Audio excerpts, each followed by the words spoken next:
नमस्कार। अपना उत्तराखंड के इस वक्त के बुलेटिन के साथ हाजिर हूं मैं अनुपम। प्रदेश की हर छोटी बड़ी खबरों को लेकर देहरादून में प्यार इश्क मोहब्बत ने मजहबी रंग ले लिया। हिंदू लड़के के साथ मुस्लिम लड़की को लेकर हंगामा हो गया। देर रात से शुरू हुआ हंगामा दिन में भी एक बार उग्र हो गया। पूरे इलाके को छावनी में तब्दील किया गया है। इलाके में भारी पुलिस फोर्स लगाया गया। हालांकि विकास वर्मा को रिहा कर दिया गया है। ऐसे में क्या है ये पूरा मामला, आइए इस रिपोर्ट के जरिए देखते हैं।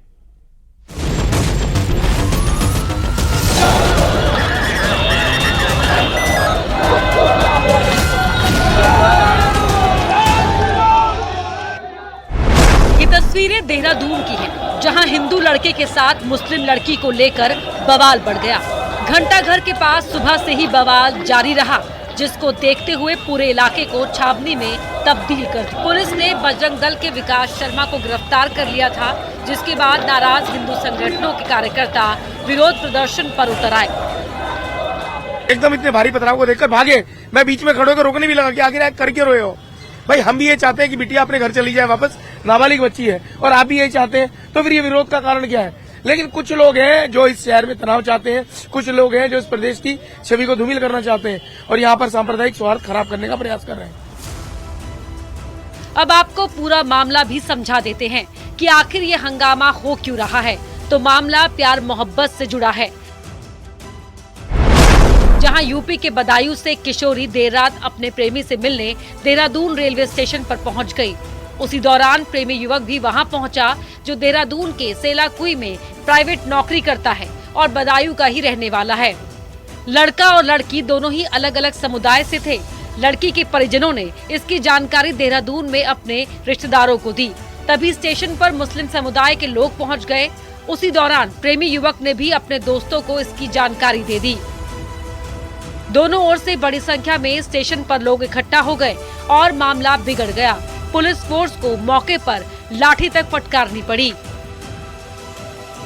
युवती जो है, जो नाबालिग है, वो बदायूं से यहाँ पर आई थी और अपने एक दोस्त को उसने यहाँ पर बुलाया था मिलने के लिए, जिस पर इसके बाद उनके द्वारा कुछ बातचीत की जा रही थी। इसी दौरान जो पुलिस को वहां पर सूचना भी मिली कि बदायूं में उसकी गुमशुदगी लिखी हुई और एक पुलिस टीम वहां पर पहुंच रही है लोकेशन के आधार पर। इसके तत्पश्चात उन्होंने उसको ऑफिस में बैठाकर जब तक जानकारी की जा रही थी, तब तक किसी के द्वारा ये सूचना दी गई कि हिंदू मुस्लिम का कोई प्रकरण है या कोई विभिन्न संप्रदाय का कोई प्रकरण है। वहीं देहरादून रेलवे स्टेशन पर सुबह न्यूज 18 की टीम भी पहुंची, जहां कई जगह पत्थर दिखाई दिए। कई गाड़ियों को भी नुकसान पहुंचाया गया। कुछ हिंदू संगठन जमा हुए और जो दूसरा समुदाय था उसके भी कुछ लोग यहाँ पर जमा हुए। पत्थरबाजी यहाँ पर जमकर हुई और मैं आपको दिखाऊंगा। तो ये जो पत्थर आप देख सकते हैं, ये ईंट के टुकड़े, ये पत्थर पड़े हुए हैं यहाँ पर रेलवे स्टेशन के बाहर। ये जमकर यहाँ पर चले लगभग 10 से 15 मिनट पत्थरबाजी यहाँ पर हुई है। पुलिस ने इसमें केस दर्ज किया है और पुलिस का कहना है कि जो उपद्रवी है उनको पकड़ा जाएगा। उधर इस मामले में हिंदू संगठनों का कहना है कि माहौल खराब करने की शुरुआत दूसरे पक्ष की तरफ से हुई, जिन्होंने हिंदू पक्ष पर ईंट और पत्थर फेंकना शुरू किया।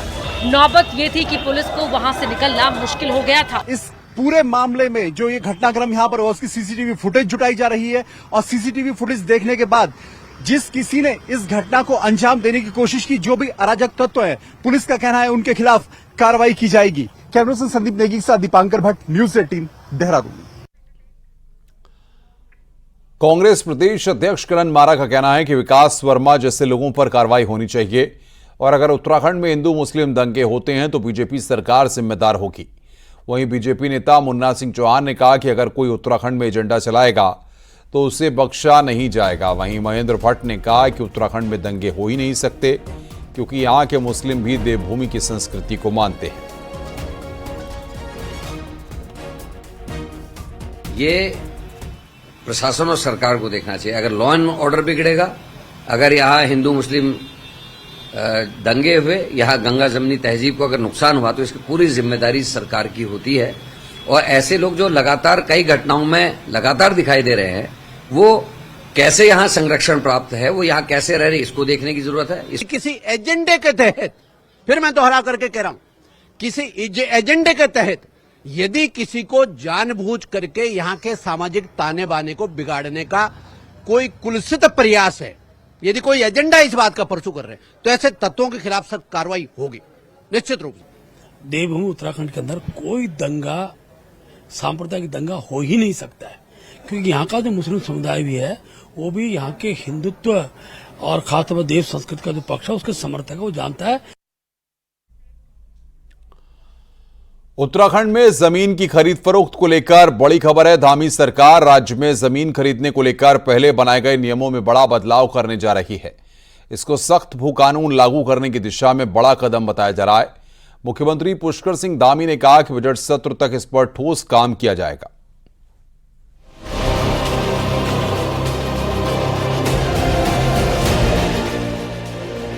पिछले कुछ सालों से उत्तराखंड में बाहरी लोगों द्वारा जमीन की खरीद पर रोक लगाने के लिए ठोस कानून की मांग की जा रही है। सरकार ने इसके लिए एक कमेटी का भी गठन किया है।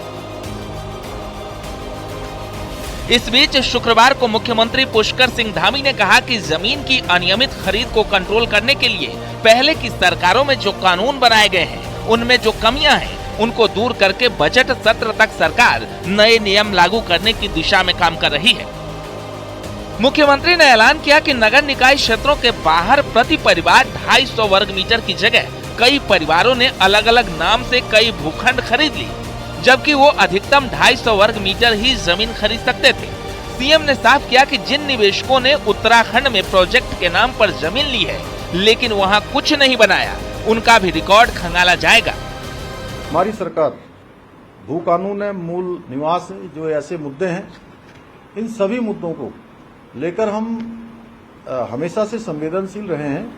हम संवेदनशील हैं और अगले बजट सत्र में हम उत्तराखंड की जो भौगोलिक परिस्थितियों के अनुरूप इस पर, चूंकि पहले से एक कमेटी बनी हुई है, कमेटी काम कर रही है, प्रारूप बनाने के लिए कमेटी का गठन भी किया हुआ है, मुख्य सचिव की अध्यक्षता में उसमें काम चल रहा है और इसके अनुरूप एक वृहद भू कानून लाने के लिए हम प्रयासरत हैं। इस प्रकार से जिन लोगों ने लैंड बैंक बनाया है, लिया तो है कि हम रिजॉर्ट बनाएंगे, हम यहाँ पर निवेश करेंगे, यहाँ पर रोजगार बढ़ाएंगे, पर्यटन के लिए काम करेंगे, शिक्षा के लिए काम करेंगे, उस प्रयोजन का उन्होंने उपयोग नहीं किया है, तो ऐसी भी जो है जांच कर रहे हैं और इसमें भी जो लोग पाए जाएंगे उनके खिलाफ भी जो है कार्रवाई की जाएगी। उत्तराखंड में जमीन खरीद की नियंत्रण के लिए अब तक बनाए कानून में क्या था वो भी समझिए। 2004 में तत्कालीन नारायण दत्त तिवारी सरकार भू कानून एक्ट लाई। इसके तहत कोई भी बाहरी व्यक्ति अपने परिवार की ओर से नगर निकाय क्षेत्र से बाहर अधिकतम 500 वर्ग मीटर जमीन खरीद सकता था। 2007 में खंडूरी सरकार ने एक अध्यादेश के जरिए इसमें संशोधन कर दिया। संशोधन के मुताबिक कोई भी व्यक्ति अपने खुद या परिवार के लिए अधिकतम 250 वर्ग मीटर जमीन खरीद सकता है। खंडूरी सरकार के इस संशोधन की आड़ में एक ही परिवार के कई सदस्यों ने 250 वर्ग मीटर की जमीनें खरीद ली, जबकि खरीद एक ही सदस्य सकता था। दूसरा अध्यादेश अगर एक्ट नहीं बना तो 6 महीने बाद खुद ही खत्म मान लिया जाता है, लेकिन उत्तराखंड में ये आज भी चला आ रहा है। 2017 में त्रिवेंद्र सरकार में ये लिमिट भी हटा दी गई और तो और 12.5 एकड़ की जमीन संबंधी सीलिंग लिमिट भी हटा दी गई, जिससे उद्योगों के नाम पर धड़ल्ले से जमीनों की खरीद फरोख्त हुई। ये कानून बनने के बाद बहुत सारे लोगों ने अपने ही परिवार के अलग अलग नामों से कई सारे भूखंड खरीद लिए हैं, जो कि इन प्रावधानों को, जिन उद्देश्यों के साथ इसका प्रावधान किया गया था उसके अंतर्गत नहीं आता है। और हम ऐसी सभी जमीनें जो इस प्रकार से खरीदी गई हैं उनका हम विवरण तैयार करा रहे हैं और ऐसे लोगों के विरुद्ध सख्त कार्रवाई की जाएगी। और जितनी भी जमीनें इस प्रकार की निकलेंगी, जिन्होंने जो प्रावधानों के अंतर्गत नहीं आते लेकिन जमीनें खरीदी हैं, वो सारी जमीनें राज्य सरकार में निहित की जाएगी। पिछले कुछ समय से उत्तराखंड में बड़े पैमाने पर दूसरे राज्य के लोगों की संख्या बढ़ी है। जानकार इसे डेमोग्राफिक चेंज की तरह देख रहे हैं, तो कुछ लोग इसे पहाड़ की पारंपरिक संस्कृति के लिए खतरा मान रहे हैं। ऐसे में मुख्यमंत्री धामी का ये कदम बड़ा फैसला माना जा रहा है। देहरादून से न्यूज़ 18 के लिए सुनील नप्रभात की रिपोर्ट।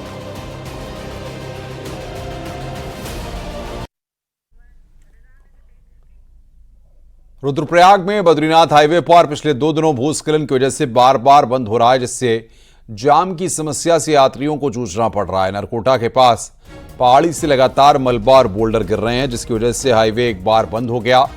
हालांकि आज सुबह हाईवे खुल गया था, लेकिन फिर पहाड़ी से स्लाइडिंग होने से गाड़ियों की आवाजाही को रोक दिया गया है।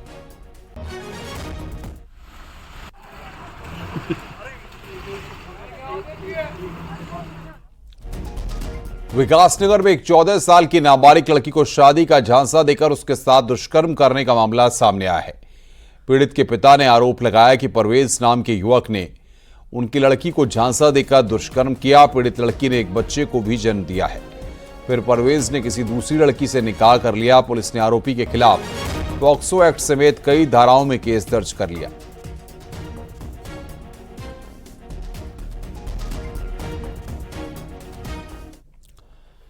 जोशीमठ शहर क्षेत्र में एक बार फिर से भालू का आतंक दिखाई दिया। दिन में यहां भालू सड़क पर घूम रहे हैं। भालू मलारी राष्ट्रीय राजमार्ग पर रविग्राम गांव के पास नजर आया है, जहां भालू सड़क को पार करते नजर आए। मौके पर वन विभाग की टीम भी आई, लेकिन भालू को टीम पकड़ नहीं पाई। ऊपर वालों को बोल दो, ऊपर वालों को बोल दो। जान दो।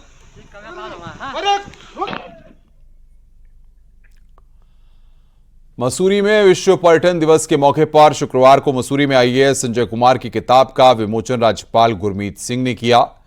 किताब में मसूरी के आसपास दिखने वाली 150 से ज्यादा चिड़ियों की तस्वीर और उनके बारे में जानकारियां एकत्र की गई हैं। राज्यपाल ने कहा कि उत्तराखंड बर्ड वॉचिंग के क्षेत्र में बड़ा डेस्टिनेशन बन रहा है और उम्मीद की जानी चाहिए कि आने वाले समय में टूरिज्म सेक्टर और ज्यादा ग्रोथ लेगा।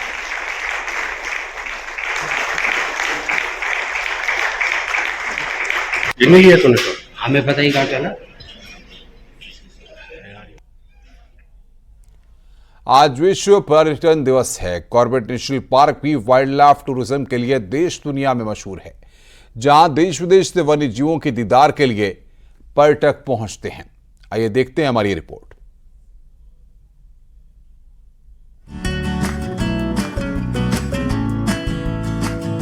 कॉर्बेट अपनी वाइल्ड लाइफ के लिए दुनिया भर में जाना जाता है। यहाँ के बाघों का रोमांच पर्यटकों के लिए सिर चढ़कर बोलता है। लेकिन कभी वाइल्ड लाइफ टूरिज्म में इस केंद्र में भी अब टूरिज्म को पर लग रहे हैं। यहाँ अब एडवेंचर टूरिज्म के साथ ही वेडिंग डेस्टिनेशन के रूप में भी इसकी खास पहचान होने लगी है, जिससे पर्यटक कारोबारी खुश है।